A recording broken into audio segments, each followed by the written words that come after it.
अस्सलाम वालेकुम स्टूडेंट्स, मैं हूं मुस्तजाब हैदर, आपका फ़िज़िक्स टीचर।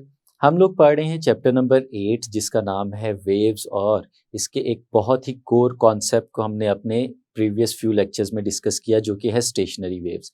अब आज के लेक्चर में हम इन्हीं स्टेशनरी वेव्स को देखेंगे कि अगर किसी स्ट्रेच्ड स्ट्रिंग के अंदर हमने स्टेशनरी वेव्स बनानी हो तो वो किस तरह से बनाई जा सकती हैं, और फिर उन्हीं वेव्स की डिफरेंट फ्रिक्वेंसीज़ को हम लोग किस तरह से कैलकुलेट कर सकते हैं। और फिर एक और टर्म है जो हम पहली दफ़ा सीखेंगे, जिसे हम लोग कहते हैं quantization of frequency.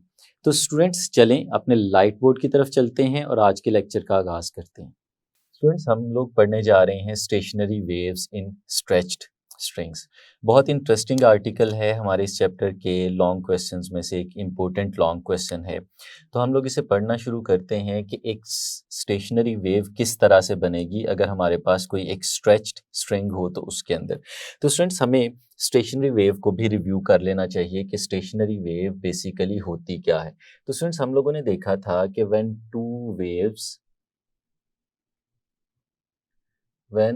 two waves having same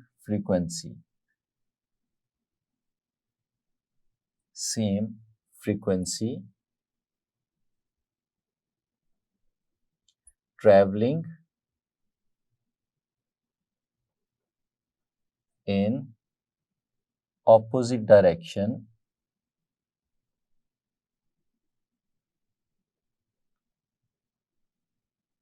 superimpose,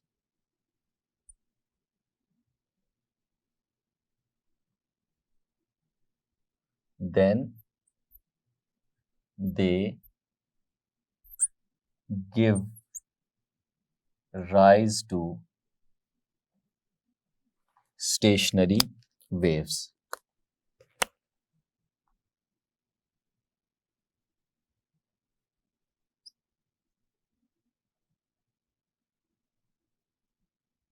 यानी स्टूडेंट्स, जब दो वेव्स होती हैं, उन दोनों वेव्स की फ्रीक्वेंसी सेम होती है और जो ट्रैवल कर रही होती हैं वो ऑपोजिट डायरेक्शन में ट्रैवल कर रही होती हैं और सुपर इम्पोज करती हैं।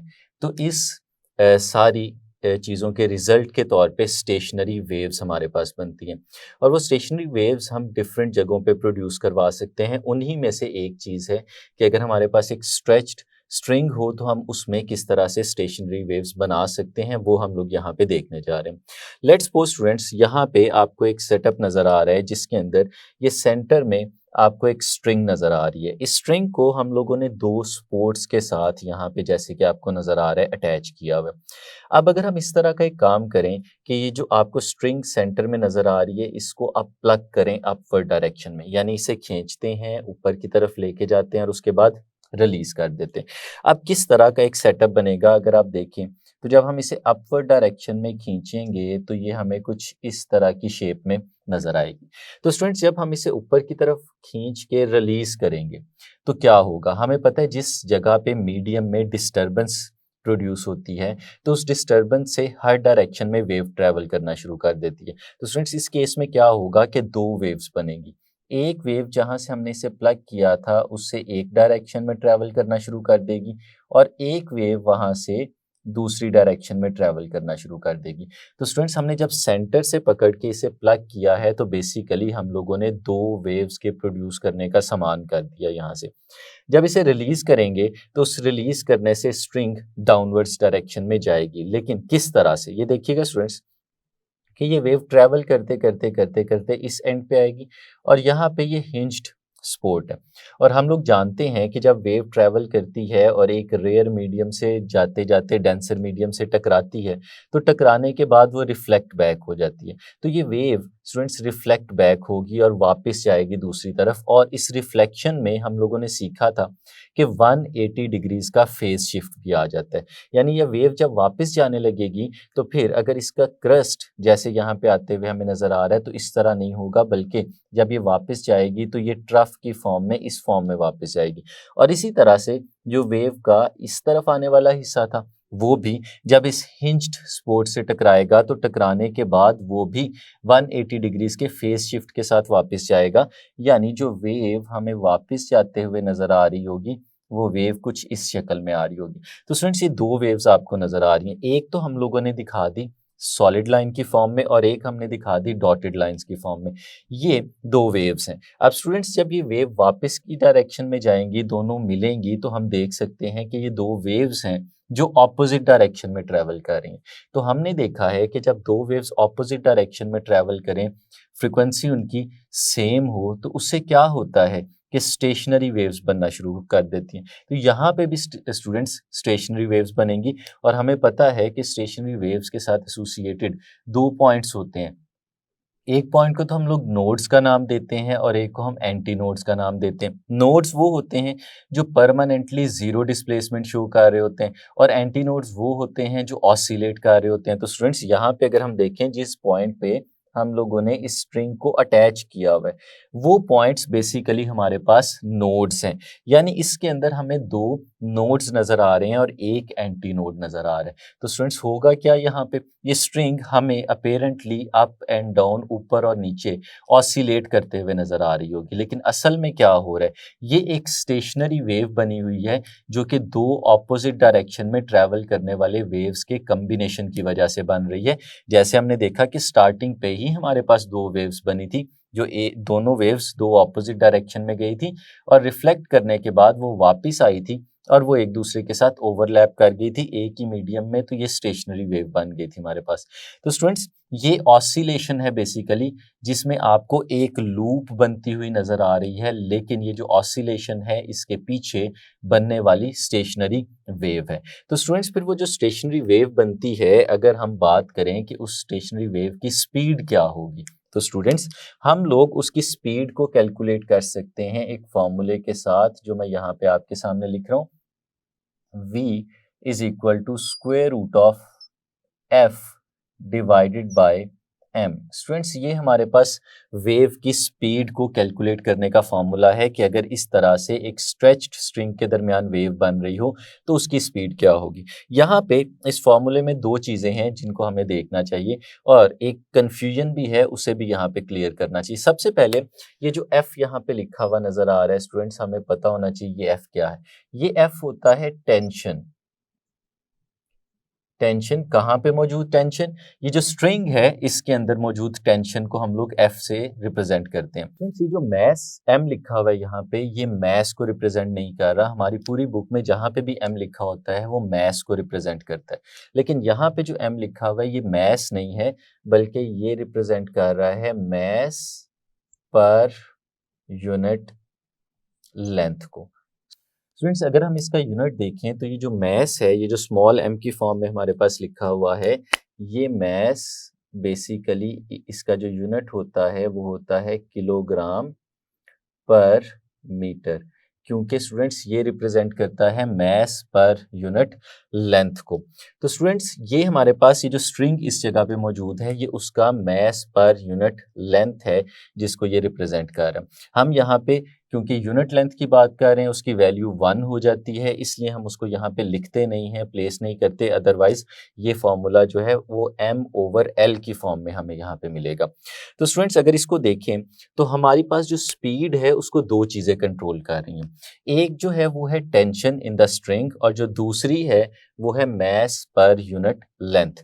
तो स्टूडेंट्स ये दो चीज़ें हमारे पास इस स्ट्रिंग में चेंज नहीं होने वाली। हम जिस भी केस को डिस्कस कर लें, हमारी टेंशन इन द स्ट्रिंग वो नहीं बदलेगी क्योंकि हमने स्ट्रिंग को दो एंड्स पे क्लैंप कर दिया हुआ है, हमने बांध दिया हुआ है, वो चेंज नहीं होने वाली। और स्ट्रिंग का जो मैस है वो भी चेंज नहीं होने वाला। तो इसका मतलब है कि इस केस में हमारी जो स्पीड है थ्रू आउट द आर्टिकल, हम कोई भी चीज़ अगर डिस्कस करने जा रहे हैं, हमने इन दोनों को कांस्टेंट कंसीडर किया हुआ है, तो उसी कांस्टेंट की वजह से हमारी स्पीड इस केस में चेंज नहीं होगी, स्पीड कांस्टेंट रहेगी, v हमेशा कांस्टेंट रहेगा।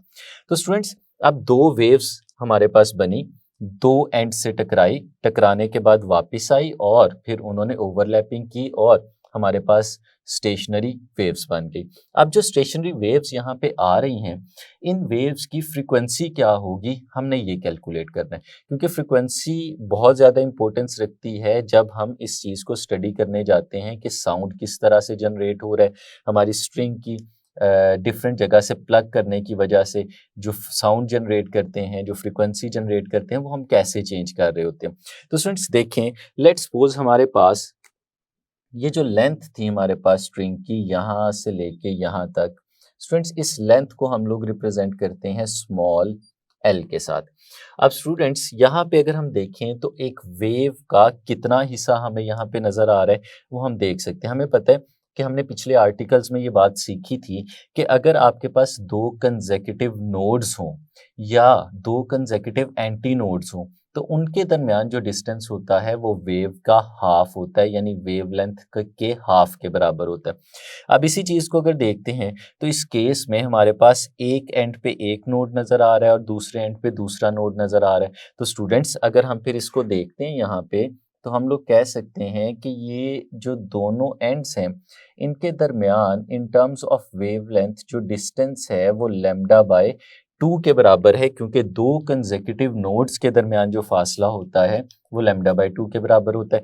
वैसे भी आप देख सकते हैं स्टूडेंट्स कि अगर इसको कंप्लीट करें तो हमें ये हाफ वेव यहाँ पे नज़र आ रही है। इसका जो हाफ पोर्शन है वो डाउनवर्ड्स डायरेक्शन में होगा जो नहीं नज़र आ रहा है, यानी वेव का हाफ पार्ट हमें यहाँ पे नज़र आ रहा है।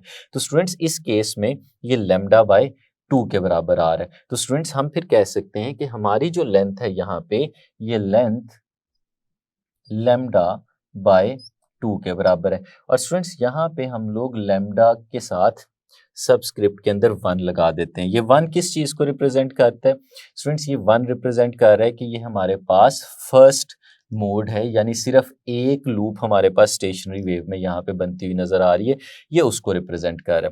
तो स्टूडेंट्स इस केस में हमारे पास लेंथ जो है वो हाफ ऑफ वेव लेंथ के इक्वल आती है। और यहीं से स्टूडेंट्स अगर फिर हम लोग लैम्डा की वैल्यू फाइंड आउट करना चाहें तो हम लोग कह सकते हैं कि लैम्डा 1 इस केस में जो है हमारे पास वो 2 टाइम्स ऑफ एल इसके बराबर आ रहा है।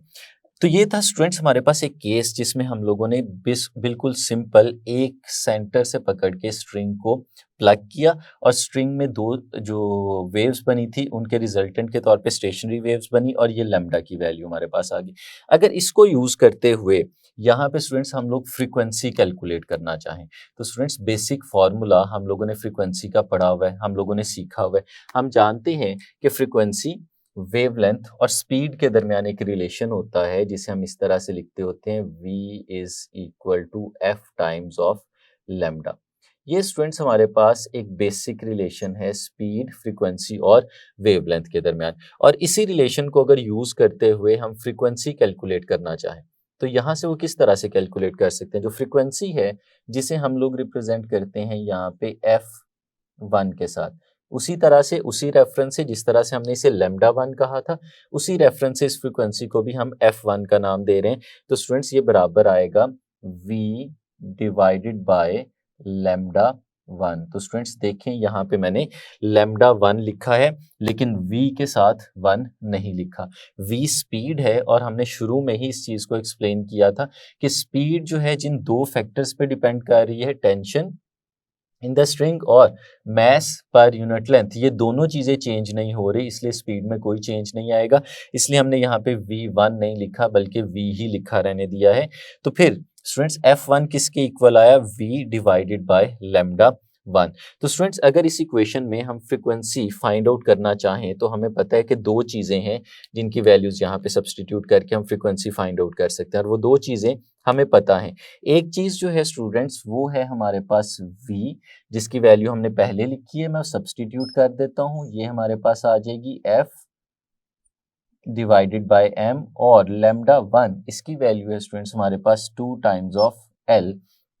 तो ये कुछ इस तरह से आ जाएगा और फिर इसे थोड़ा सा अगर हम लोग रीअरेंज करके लिखते हैं तो हम इसे ऐसे लिख सकते हैं 1/2l अलग से लिख लिया और square root of f divided by m, ये स्टूडेंट्स हमारे पास अलग से आ गया।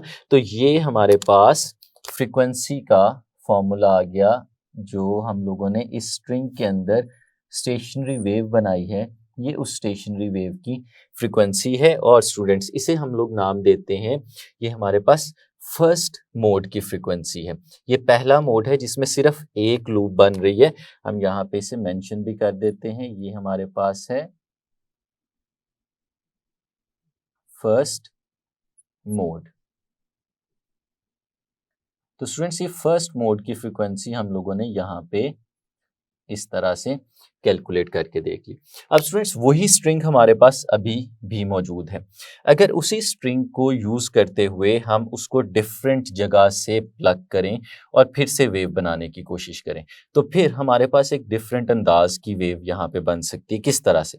लेट्स सपोज स्टूडेंट्स, इस वक्त हमने जो पहला केस देखा उसमें हमने फर्स्ट मोड में स्ट्रिंग को बिल्कुल सेंटर से प्लग किया था और फिर उसने ऑसिलेट करना शुरू कर दिया था। अब स्टूडेंट्स अगर ऐसे करें कि ये जो हमें वेव नज़र आ रही है, हम इसको 4 इक्वल पार्ट्स में डिवाइड कर दें।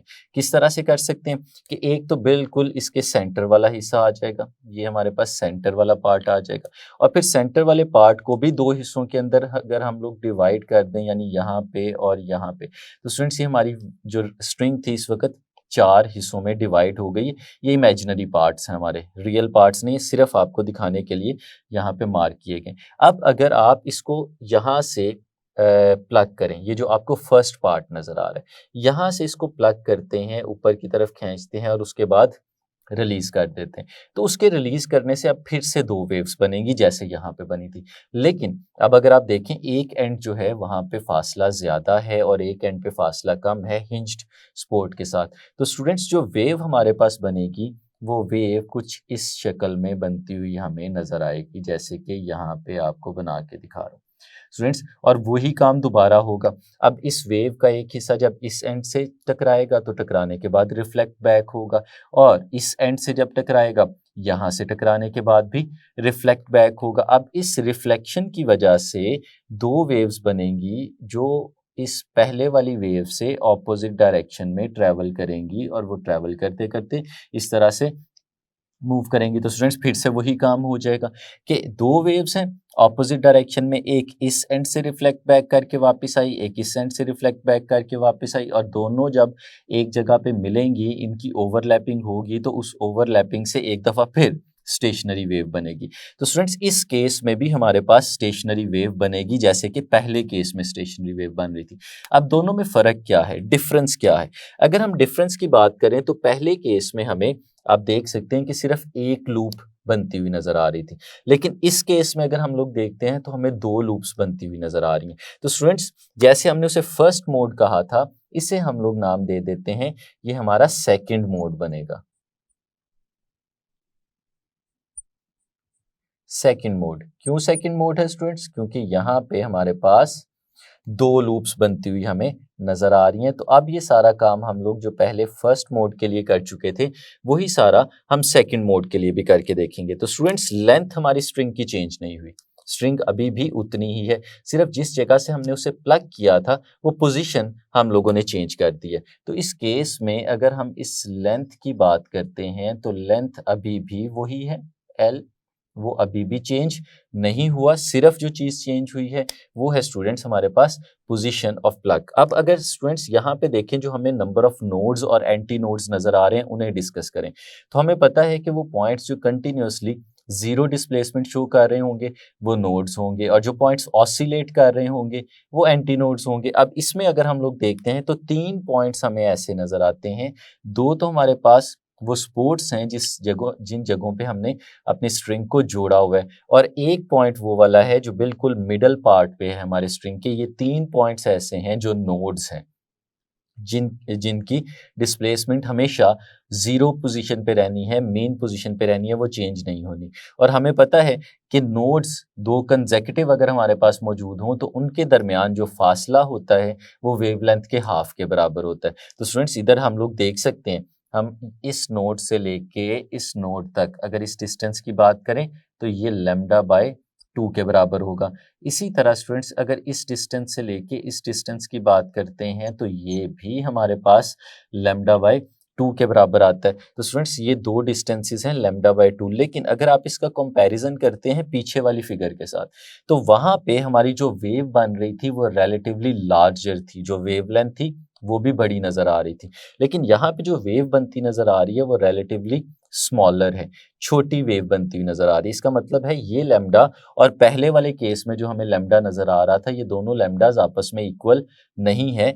पहले केस में हमारे पास लैम्डा की वैल्यू ज़्यादा थी, बड़ी थी, यहाँ पे हमारे पास लैम्डा छोटा है। तो स्टूडेंट्स फिर इस केस में अगर हम लिखना चाहें तो फिर हम इसे लैम्डा 1 नहीं लिखेंगे, क्योंकि ये बदल चुकी है लैम्डा की वैल्यू, इसलिए हमें इसे लैम्डा 2 कहेंगे। तो इस केस में हमारी लेंथ अगर हम लोग लिखना चाहें 1 लैम्डा बाय 2 ये है, 1 लैम्डा बाय 2 ये है, तो पूरी लेंथ के अंदर 2 टाइम्स लैम्डा बाय 2 आया। तो स्टूडेंट्स हम इसे ऐसे भी लिख सकते हैं 2 टाइम्स लैम्डा डिवाइडेड बाय 2। और स्टूडेंट्स फिर यहाँ पे लैम्डा के साथ मैं सबस्क्रिप्ट में 2 भी लगा देता हूँ, ताकि हम डिफ्रेंशिएट कर सकें कि ये लैम्डा पिछले वाले केस के लैम्डा की निस्बत डिफरेंट है, वो लैम्डा और था और ये लैम्डा और है। और फिर स्टूडेंट्स अगर इसको हम देखें और थोड़ा सा रीअरेंज करके देखते हैं तो हमें पता चलता है कि 2 और 2 कैंसिल आउट हो जाएगा, और इस केस में हमारे पास जो लैम्डा 2 की वैल्यू आएगी स्टूडेंट्स, वो लेंथ के इक्वल आ जाएगी।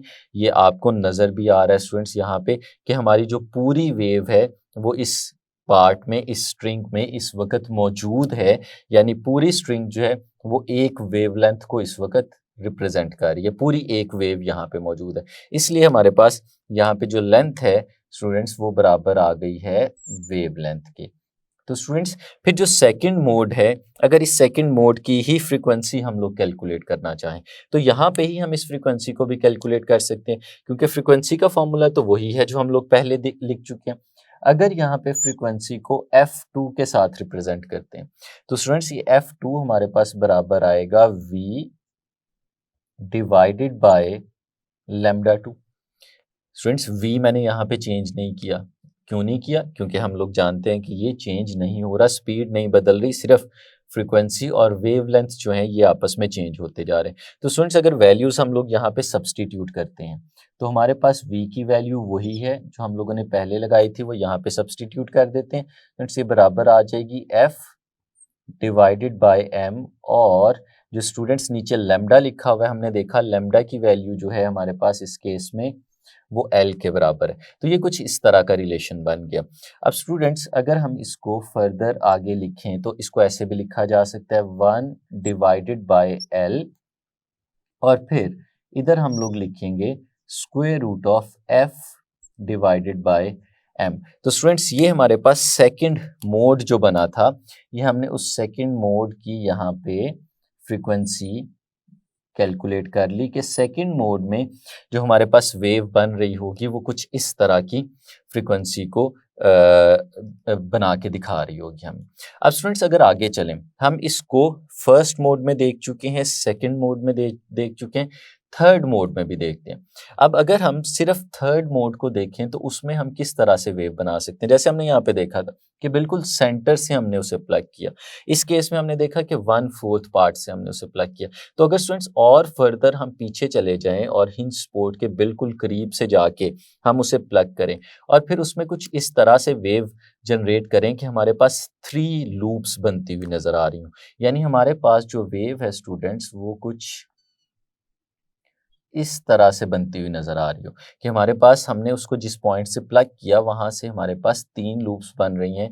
ये जो रिफ्लेक्टेड वेव है स्टूडेंट्स, इसको मैं आपके सामने डॉटेड लाइन के साथ रिप्रेजेंट कर रहा हूँ। ये हमारे पास कुछ इस तरह की शेप बन गई।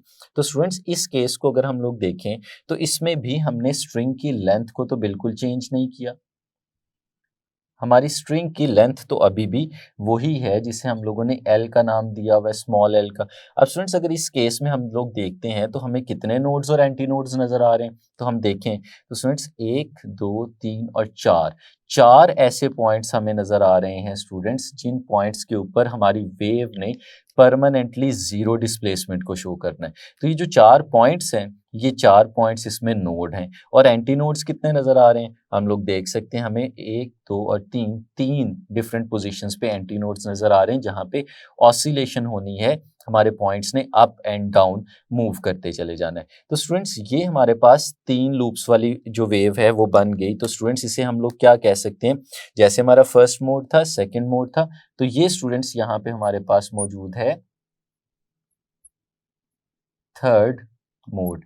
तो स्टूडेंट्स थर्ड मोड के लिए भी हम लोग अपनी फ्रीक्वेंसी को यहाँ पे कैलकुलेट करना चाहते हैं और देखते हैं कि थर्ड मोड पे हम अपनी फ्रीक्वेंसी कैसे कैलकुलेट कर सकते हैं। पहली जो चीज़ स्टूडेंट्स हमें पता होनी चाहिए वो वही है कि लेंथ और वेव लेंथ के दरमियान हमें क्या रिलेशन नज़र आ रहा है। तो दो कंसेक्यूटिव नोड्स के दरमियान जो फासला है वो λ/2 के बराबर होता है। तो स्टूडेंट्स अगर यहाँ पे देखें हम लोग, ये पहला नोड है, ये दूसरा नोड है, इन दोनों के दरमियान जो डिस्टेंस है स्टूडेंट्स ये λ/2 के बराबर है।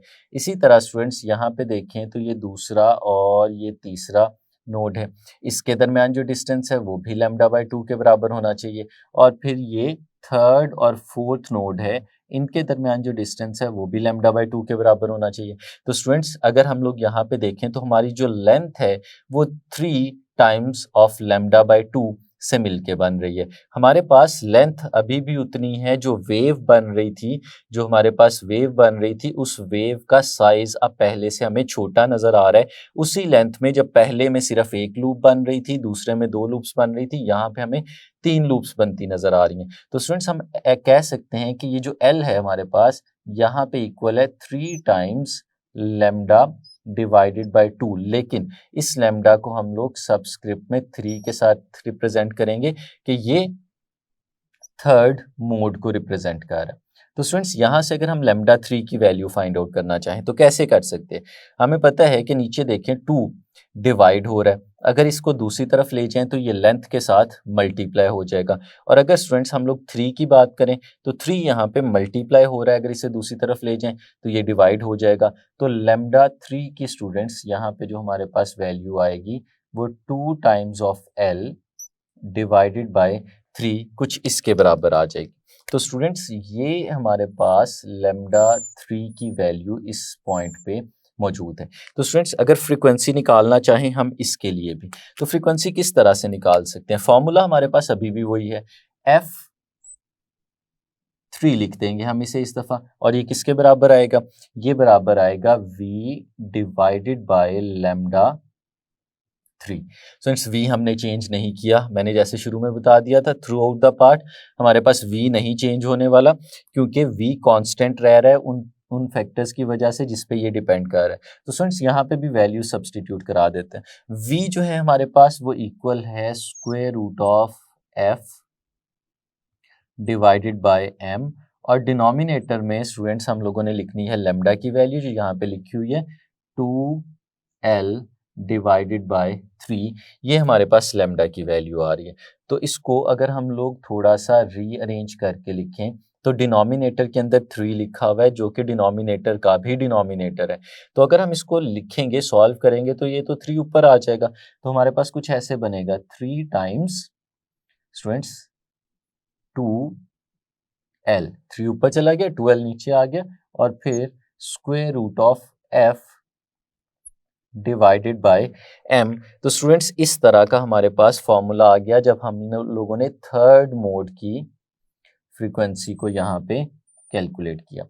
अब स्टूडेंट्स हम लोगों ने इन 3 डिफरेंट मोड्स की फ्रीक्वेंसीज को कैलकुलेट करके 3 डिफरेंट फार्मूले यहाँ पे डेवलप कर लिए।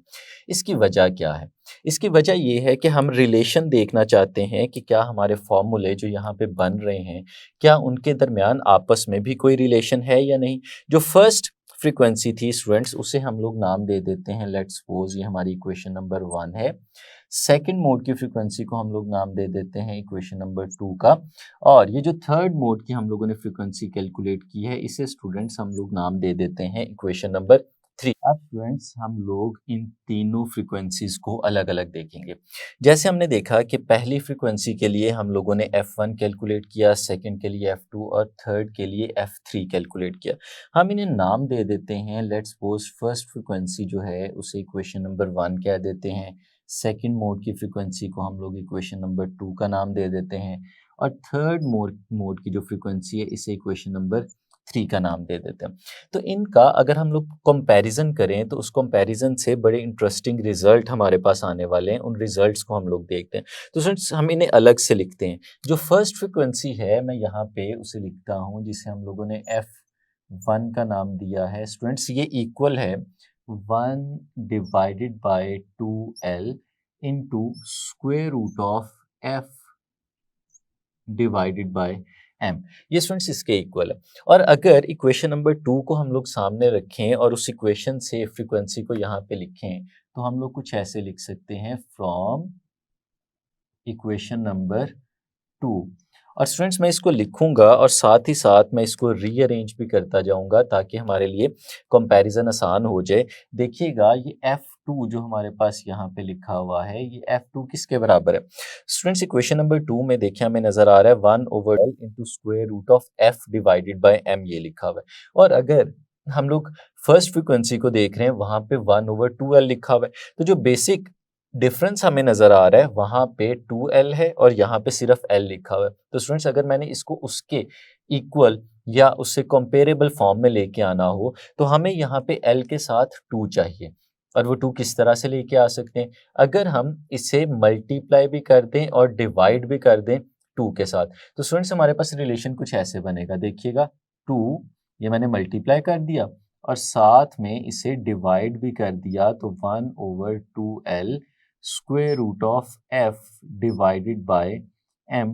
स्टूडेंट्स इस तरह का हमारे पास एक रिलेशन बन गया। ये इक्वेशन नंबर 2 की ही मॉडिफाइड फॉर्म है जिसमें हमने इसे 2 के साथ मल्टीप्लाई और 2 के साथ डिवाइड किया हुआ है। तो स्टूडेंट्स एडवांटेज क्या है, फायदा क्या हो रहा है? अगर आप देखें तो ये जो ब्रैकेट्स हैं, ब्रैकेट के अंदर लिखी हुई टर्म ये तो एग्जैक्टली वही टर्म है जो हमारे पास F1 की हमारे पास सॉल्यूशन के बाद आई थी। तो स्टूडेंट्स फिर इसको थोड़ा सा अगर हम लोग रीअरेंज करें तो हम ऐसे भी तो लिख सकते हैं कि F2 is equal to 2 times जो ब्रैकेट के अंदर लिखा है ये सारे का सारा F1 है तो F2 is equal to 2 times of F1 आ गया। तो स्टूडेंट्स बहुत इंटरेस्टिंग रिजल्ट हमारे पास डेवलप हुआ यहाँ पे कि जो सेकंड मोड की फ्रीक्वेंसी है वो फर्स्ट मोड की फ्रीक्वेंसी को 2 के साथ मल्टीप्लाई करके हमें मिल रही है।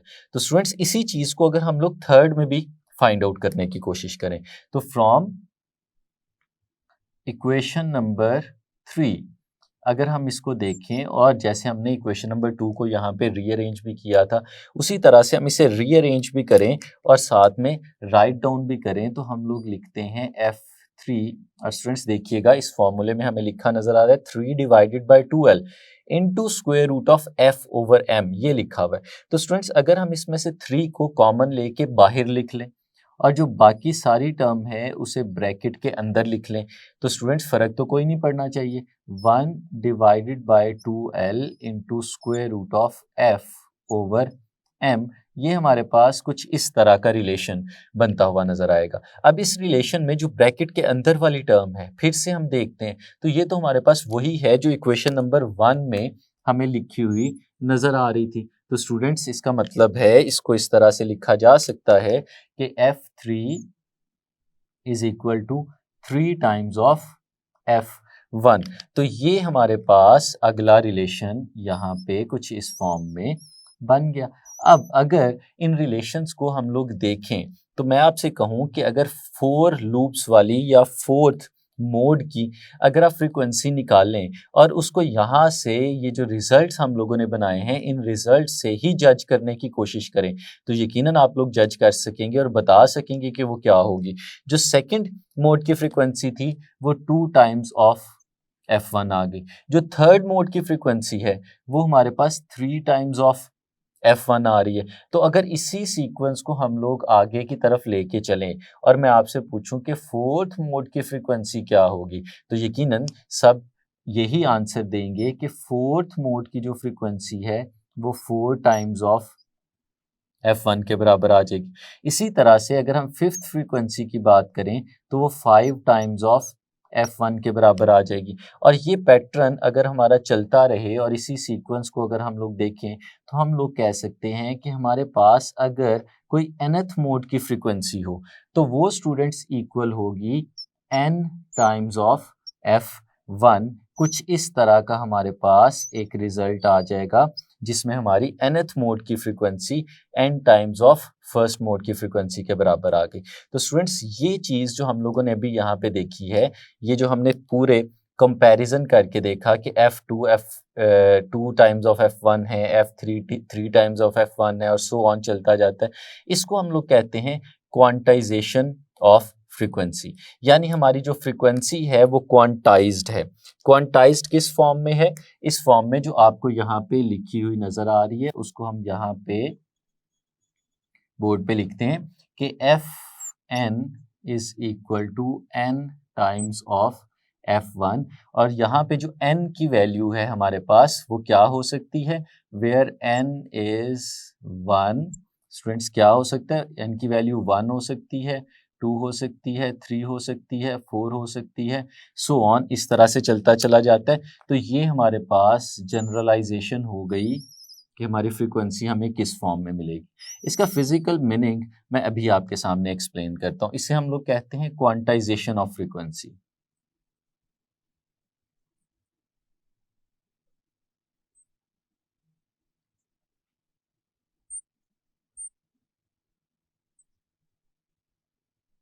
क्वांटाइजेशन ऑफ फ्रीक्वेंसी, इसका फिजिकल मीनिंग क्या है?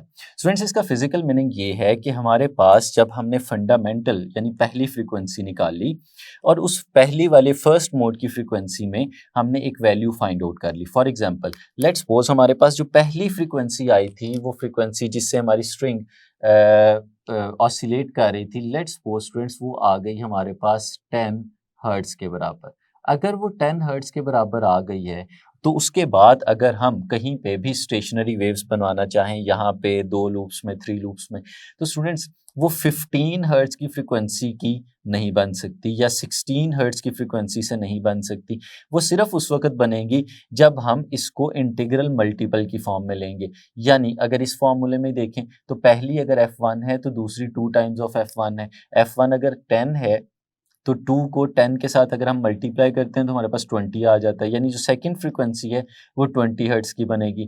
थर्ड फ्रीक्वेंसी जो है हमारे पास 30 हर्ट्ज की बनेगी, यानी 10 हर्ट्ज पे, 20 हर्ट्ज पे, 30 हर्ट्ज पे और सो ऑन। इन तमाम फ्रीक्वेंसीज पे तो हमें स्टेशनरी वेव्स बनती हुई नजर आएंगी, लेकिन इनके बीच में अगर कोई फ्रीक्वेंसी ले लें तो वहां पे हमें स्टेशनरी वेव्स बनती हुई नजर नहीं आएंगी। इस तरह की लूप्स की फॉर्म में हमें स्टेशनरी वेव्स बनती नजर नहीं आएंगी, बल्कि बहुत जल्दी डैम्पिंग इफेक्ट नजर आएगा। दो ऑपोजिट डायरेक्शन में ट्रैवल करती हुई जो वेव्स हैं वो एक दूसरे के इफेक्ट को कैंसल आउट करेंगी और थोड़े ही टाइम के अंदर हमें वो वेव जो है वो डाई आउट करती हुई नजर आ जाएगी। स्ट्रिंग जो है वो अपनी मेन पोजीशन के ऊपर वापस आ जाएगी। स्टेशनरी वेव्स नहीं बनेंगी। स्टेशनरी वेव सिर्फ उस वक्त बनेगी कि आप वेव बनाने के लिए जो फ्रीक्वेंसी यूज कर रहे हैं वो इंटीग्रल मल्टीपल है सबसे पहले मौजूद फ्रीक्वेंसी का। तो स्टूडेंट्स, यहाँ पे ही हम इसको डिफाइन भी कर लेते हैं कि जो हमारी फर्स्ट मोड की फ्रीक्वेंसी होती है, जो F1 है हमारे पास, जो हमने यहाँ पे कैलकुलेट किया, उस F1 को हम लोग नाम देते हैं हमेशा फंडामेंटल फ्रीक्वेंसी का।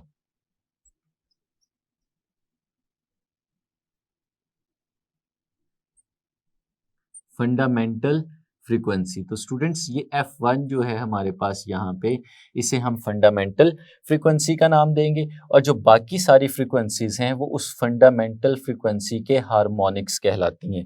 तो स्टूडेंट्स, हम इसको अगर देखें तो ये कह सकते हैं कि only those frequencies are possible, सिर्फ वो वाली फ्रीक्वेंसीज हमारे पास पॉसिबल होंगी जो इस फॉर्म में हमें मिले। यानी F1 है, उसके बाद हमारे पास 2 टाइम्स ऑफ F1 आ गया, या 3 टाइम्स ऑफ F1 आ गया, या 4 टाइम्स ऑफ F1 आ गया, या 5 टाइम्स ऑफ F1 आ गया, और सो ऑन। ये चलता चला जाएगा, ये चलता चला जाएगा, और ये जो हमारे पास फ्रीक्वेंसीज होंगी, सिर्फ ये वाली फ्रीक्वेंसीज जो हैं हमारे पास स्टेशनरी वेव्स बना पाएंगी, और कोई फ्रीक्वेंसी हमारे पास स्टेशनरी वेव्स नहीं बना पाएंगी। इस वजह से हम इन फ्रीक्वेंसीज को एक और नाम देते हैं, इसे हम लोग कहते हैं ये हार्मोनिक सीरीज होती है। और हार्मोनिक सीरीज ऑफ फ्रीक्वेंसी जिसे हम हार्मोनिक्स भी कहते हैं। और ये जो हार्मोनिक्स होंगी स्टूडेंट्स हमारे पास, इन हार्मोनिक्स के केस में हमारे पास इंटीग्रल मल्टीपल्स आ रहे होंगे। ये हमारी फर्स्ट हार्मोनिक होगी, सेकंड हार्मोनिक होगी, थर्ड हार्मोनिक होगी, फोर्थ हार्मोनिक होगी, और इस तरह से चलते जाएंगे, और इन्हीं को यूज़ करते हुए हम स्टेशनरी वेव्स बना सकेंगे। अब स्टूडेंट्स, इसको हम बहुत सारी जगहों पे अप्लाई होता हुआ भी देखते हैं। फॉर एग्जांपल, अगर हमारे पास कोई भी स्ट्रिंग इंस्ट्रूमेंट है, तो स्ट्रिंग इंस्ट्रूमेंट्स के केस में इसी तरह की फ्रिक्वेंसीज के चेंज करके हम डिफरेंट तरह के साउंड जनरेट कर सकते हैं। हम लोग इस चीज़ को जानते हैं कि फ्रिक्वेंसी अगर डिफरेंट होगी तो जनरेट होने वाला साउंड भी डिफरेंट होगा। तो अगर हम इसी चीज़ को यहाँ पे देखें, तो अगर कोई भी स्ट्रिंग इंस्ट्रूमेंट हमारे पास मौजूद हो, तो उस स्ट्रिंग इंस्ट्रूमेंट के साउंड को चेंज करने के लिए हम सिर्फ वहाँ पे उसकी फ्रिक्वेंसी को बदल सकते हैं। अब फ्रिक्वेंसी को कैसे बदल सकते हैं? जैसे हमारी बुक में एक एग्जाम्पल भी दी गई है कि अगर हमारे पास कोई एक गिटार मौजूद हो, तो गिटार स्टूडेंट्स हम लोग जानते हैं कि कुछ इस तरह की शेप में हमारे पास मौजूद होता है, जिसमें हमारे पास एक एंड जो है वो थोड़ा सा लार्जर और दूसरा एंड जो है वो हमारे पास रिलेटिवली स्मॉलर होता है, और उसके अंदर हमारे पास डिफरेंट जगहों पे स्ट्रिंग्स मौजूद होती हैं। लेट्स सपोज स्टूडेंट्स, हम इस एक गिटार को सिर्फ एक सिंगल स्ट्रिंग के साथ रिप्रेजेंट कर रहे हैं, और स्टूडेंट्स यहाँ पे एक पैग होता है जिसके साथ हमने इस स्ट्रिंग को अटैच किया हुआ है और इसे बांधा होता है। अब जब हम इस स्ट्रिंग को प्लग करते हैं तो इससे खास स्पेसिफिक साउंड जनरेट होता है, और उस साउंड की कुछ खास फ्रिक्वेंसी होगी, और उसमें भी बिल्कुल इसी तरह से हमारे पास जैसे यहाँ पे स्टेशनरी वेव्स बन रही, इधर भी स्टेशनरी वेव्स बन रही होंगी, और फिर उसकी ऑसिलेशन से साउंड बन रहा होगा। लेकिन स्टूडेंट्स, अगर हम इसके साउंड को चेंज करना चाहते हैं तो हम उसकी फ्रिक्वेंसी को बदलेंगे। अब फ्रिक्वेंसी को किस किस मेथड से बदला जा सकता है? पहली चीज़ तो ये है कि हमारे पास जो फ्रिक्वेंसी है, अगर हम उसका जनरल फार्मूला देखें फंडामेंटल फ्रिक्वेंसी का, तो ये लेंथ के चेंज होने से बदलती है, टेंशन के चेंज होने से बदलती है, मास पर यूनिट लेंथ से चेंज होती है। तो स्टूडेंट्स, अगर इस केस में अगर हम इस स्ट्रिंग की टेंशन को चेंज करते हैं, वो टेंशन को कैसे चेंज कर सकते हैं कि यहाँ पे जो स्क्रू लगा हुआ है, हम अगर उसके गिर्द इस वायर को रोल करना शुरू कर दें, इसे टाइट कर दें, तो उस टाइटनिंग की वजह से हमारी जो स्ट्रिंग यहाँ पे अटैच्ड है उसकी टेंशन ज़्यादा हो जाएगी, और टेंशन ज़्यादा होने का मतलब ये है कि हमारी फ्रिक्वेंसी भी ज़्यादा हो जाएगी, और जो साउंड इससे जनरेट होगा वो साउंड भी डिफरेंट फ्रीक्वेंसी का जनरेट होगा, और हमें उस जो साउंड सुनाई देगा वो डिफरेंट होगा। अब इसके अलावा हम इसकी मास पर यूनिट लेंथ जो है उसे भी चेंज कर सकते हैं, या सिर्फ लेंथ को चेंज कर सकते हैं। लेंथ को चेंज करने के लिए क्या करते हैं, जब गिटारिस्ट गिटार को साउंड कर रहे होते हैं तो अपनी फिंगर्स को डिफरेंट जगहों पे प्लेस कर देते हैं। लेट्स सपोज एक गिटारिस्ट ने इस जगह से इस स्ट्रिंग को दबा दिया। अब स्ट्रिंग को दबाने का मतलब ये है कि जो स्ट्रिंग की इफेक्टिव लेंथ है अब वो यहाँ से लेके यहाँ तक है। पहले वो स्ट्रिंग की इफेक्टिव लेंथ यहाँ तक थी। अब स्ट्रिंग की अगर इफेक्टिव लेंथ कम हो जाती है तो इसका मतलब ये है कि उसकी फ्रिक्वेंसी भी चेंज हो जानी चाहिए। तो फ्रिक्वेंसी चेंज होगी तो साउंड हमें सुनाई दे रहा है वो भी इस केस में चेंज हो जाएगा। यानी जब हमने साउंड जनरेट करना होता है तो हम डिफरेंट तरीकों से फ्रिक्वेंसी को बदलते हैं, और उसी को प्ले करके हम डिफरेंट अंदाज के साउंड्स ले सकते हैं। ये स्ट्रिंग इंस्ट्रूमेंट्स के साउंड को इस तरह से हम स्टेशनरी वेव्स को लेते हुए चेंज कर सकते हैं। ये उसकी एक ऑब्जर्वेशन थी। तो स्टूडेंट्स, ये था हमारा आर्टिकल जिसमें हमने stationery waves in stretched string को देखा, और हमने देखा कि किस तरह से फ्रिक्वेंसी यहाँ पे क्वांटाइज हुई होती है, और कौन सी स्पेसिफिक फ्रिक्वेंसीज हैं जिसकी हम स्टेशनरी वेव्स बना सकते हैं। हर एक फ्रिक्वेंसी की हम लोग स्टेशनरी वेव्स प्रोड्यूस नहीं करा सकते। तो स्टूडेंट्स, आज के लेक्चर के लिए हम यहीं पे रुकेंगे। नेक्स्ट लेक्चर में हम देखेंगे कि इसी तरह की स्टेशनरी वेव्स जो हैं वो हम डिफरेंट एयर कॉलम्स में किस तरह से बना सकते हैं। तो तब तक के लिए अल्लाह हाफिज़।